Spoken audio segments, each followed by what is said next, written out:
I hate having to put this picture up, Mr. President. Let me tell you why I'm putting it up.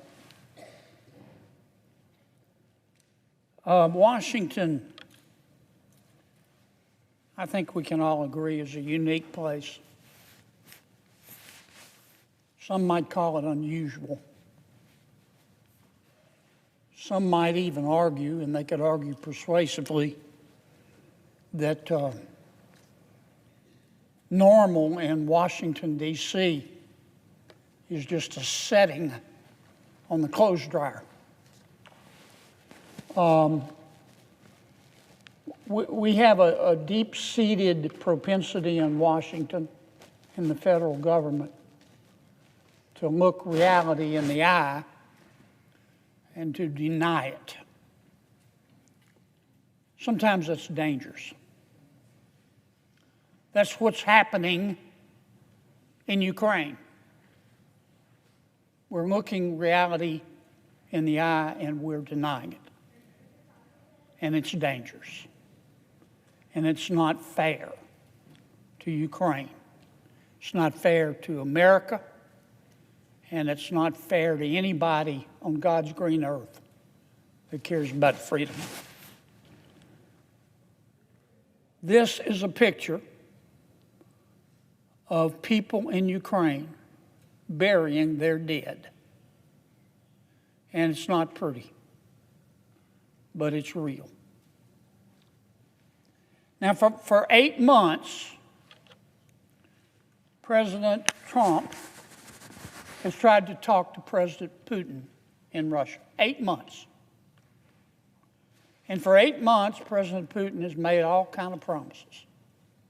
A lot of pretty words. A lot of play acting.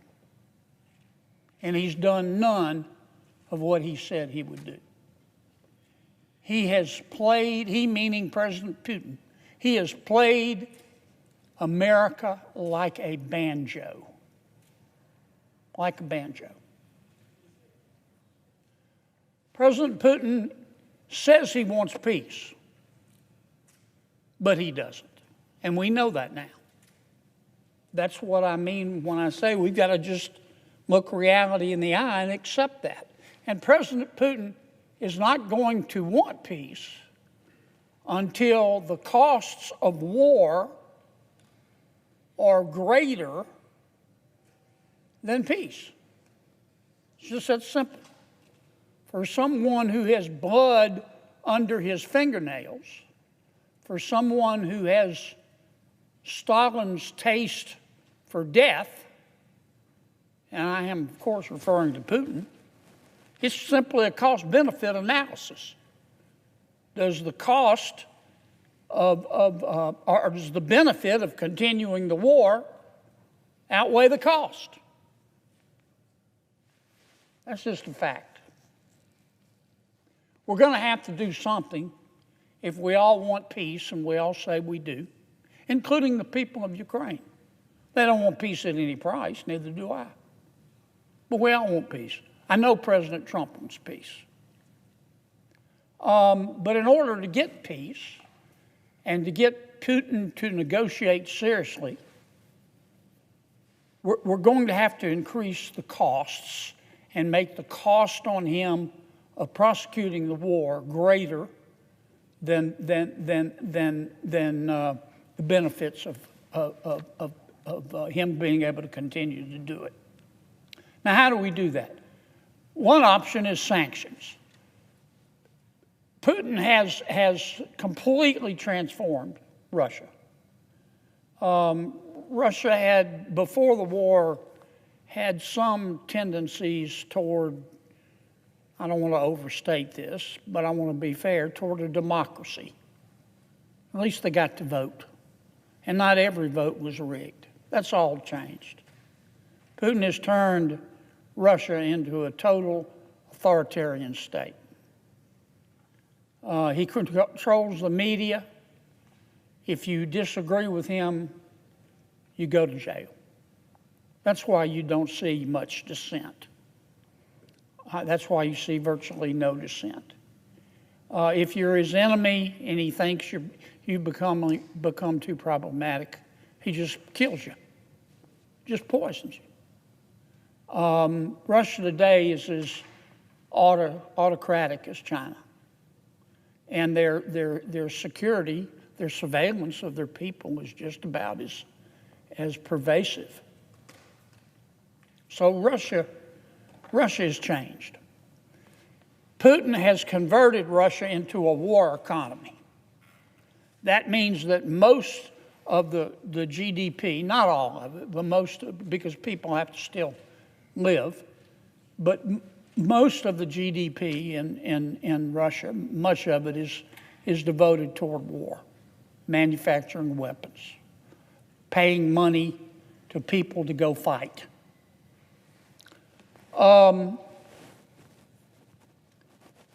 It's very expensive, and Putin affords it by selling oil. In fact, 40% of Putin's cash flow, the only way he's able to prosecute this war is by selling oil. And one way to get him to the table is to cut off his cash flow. The only way to cut off his cash flow is to cut off his oil sales. One way of doing that would be sanctions. Just say to people throughout the world, if you buy Russian oil, then you're no longer going to be able to do business with the United States of America, and you're no longer going to be able to use the United States dollar. And that's what President Trump has talked about doing. But as you know, President Trump has also said, and I certainly see his point of view, if I'm going to do it on behalf of America, by God, Europe's got to do it, because they're the ones at most risk.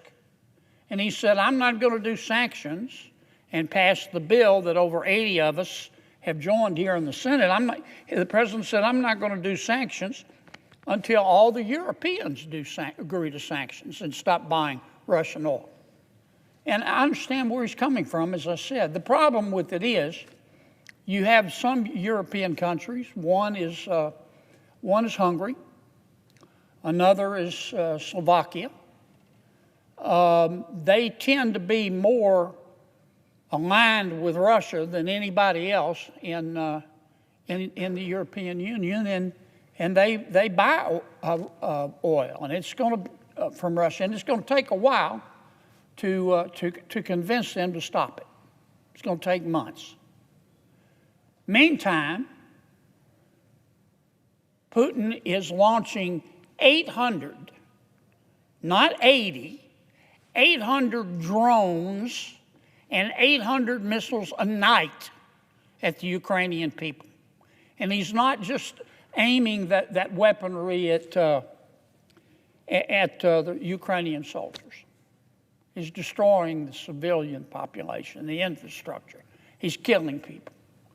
In fact, it's escalated. The president met with Putin in Alaska, as we all know, and made a bunch of promises and completely reneged.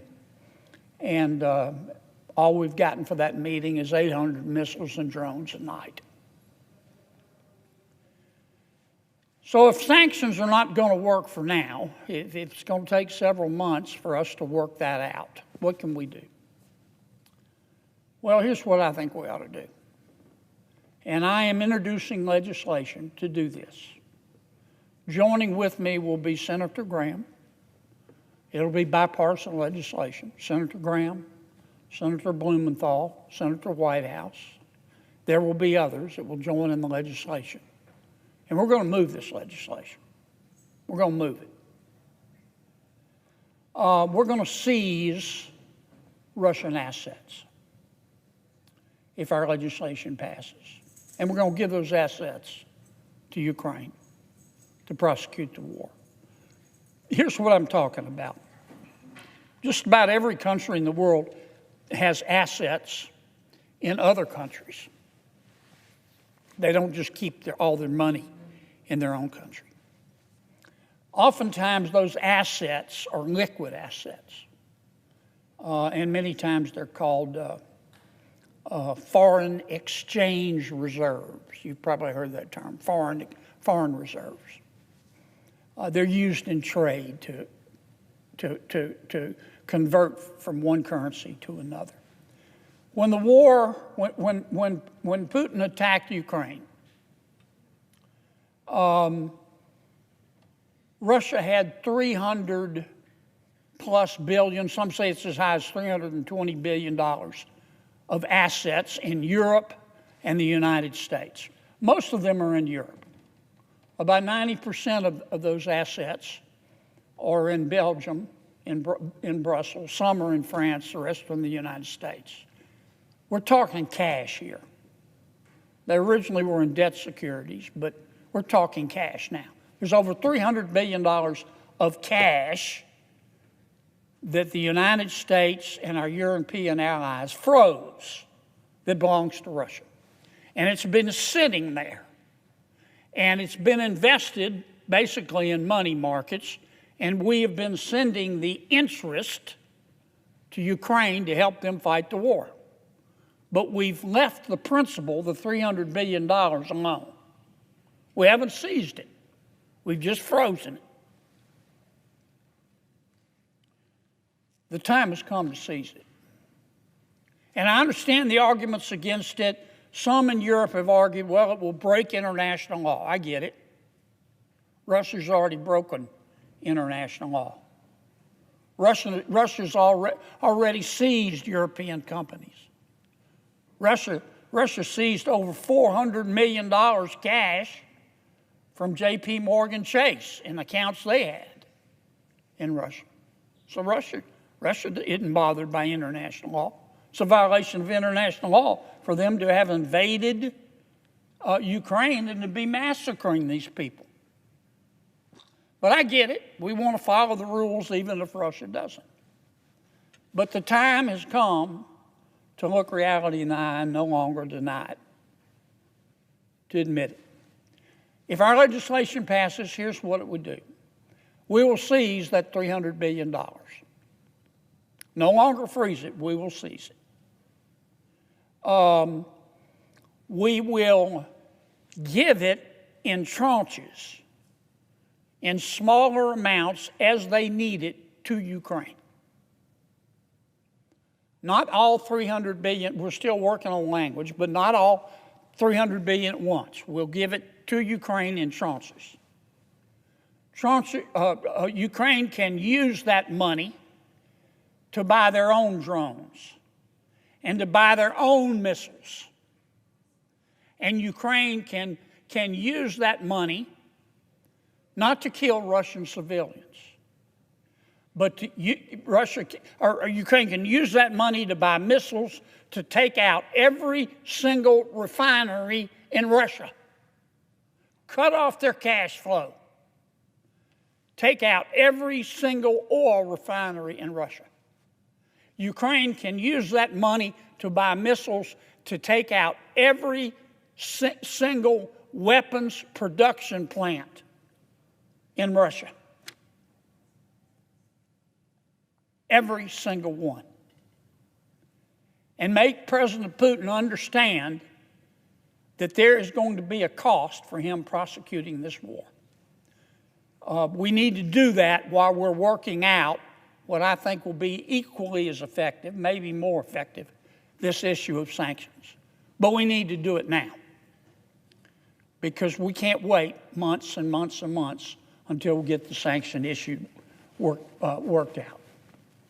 So if our legislation passes, we'll have to get the permission of our friends in Europe, but we've talked with many of them, and I think they will agree.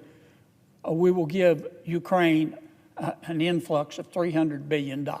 Not a single taxpayer money from an American will be spent on this. This will all be Russian money. We're going to level the playing field. We're going to see what Mr. Putin is made of. Now, I want to be clear, and I hope the White House is listening to this. I want to emphasize, we're not spending any American money. This is Mr. Putin's money. And I know some people are worried about upsetting him. But he hasn't, he's not like the rest of us. He's not. He purely looks at this as from cost benefit. Human life doesn't matter to him. We're going to make it very, very costly if we do this for him to prosecute that war. I'm going to end on this note. Look, I don't want the American people I know we're tired of overseas wars. I'm tired of them. I know how people feel. I don't want the United States of America to be the world's policeman. I don't. But you know what? I don't want Putin to be the world's policeman either. And I don't want President Xi in China to be the world's policeman either. And I don't want the Ayatollah in Iran to be the world's policeman. And let me tell you what's going on here. Mr. President, you know this. We see it in classified information and non-classified, unclassified information. And you can surmise it if you follow the news. Xi in China, Putin in Russia, and the Ayatollah in Iran are working together. Putin couldn't prosecute this war without China. China sends infrastructure materials, technology every single day to Russia that can be used for civilian uses, but also for military uses.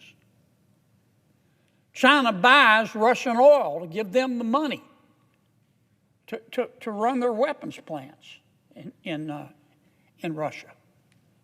Putin and Xi and the Ayatollah are working together. The quarterback, in my opinion, is Xi. It's not Putin. And here is their goal. Their goal is to have Putin dominate Central and Eastern Europe, to have the Ayatollah dominate the Middle East. Iran control the Middle East. Thank God for Israel. Israel's caused them to put that part of their plan on the back burner. Their other objective is to have China dominate the Indo-Pacific. Do whatever they want. And be free to roam, as they're doing, as we talk today, in sub-Saharan Africa and South America. And I'm going to tell you, that's not a world that's safe for freedom. That's not a world that is safe for democracy. This fight in Ukraine is not just about Ukraine. It's not. It's about the Indo-Pacific. It's about Finland. It's about Poland. It's about sub-Saharan African countries. It's about South America and our hemisphere. So I hope the Senate will pass our bill. We're going to move it. If you object to it, stand up in front of God and country and say so.